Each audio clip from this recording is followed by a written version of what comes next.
উঠিস নি চেষ্টা করো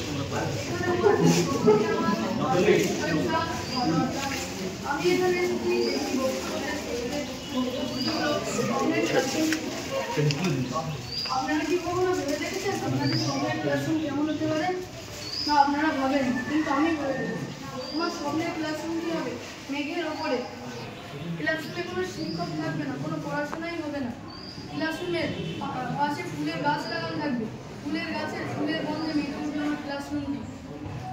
ক্লাসরুমে একটি ব্ল্যাকবোর্ড থাকবে, সেই ব্ল্যাকবোর্ড থেকে আমি পৃথিবীর বিভিন্ন জায়গায় যেতে পারবো, আবার ক্লাসরুমে ফিরেও আসতে পারবো।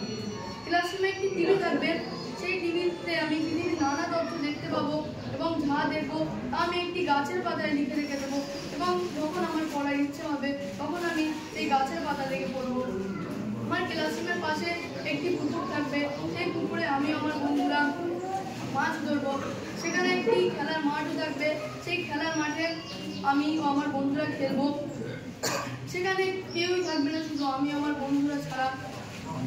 আমার ক্লাসরুমটি হবে শান্ত পরিবেশের মধ্যে, সেখানে শুধু আমি আমার বন্ধুরা থাকবো। এই বলে আমি আমার সংক্ষিপ্ত বক্তব্য শেষ করলাম। ধন্যবাদ।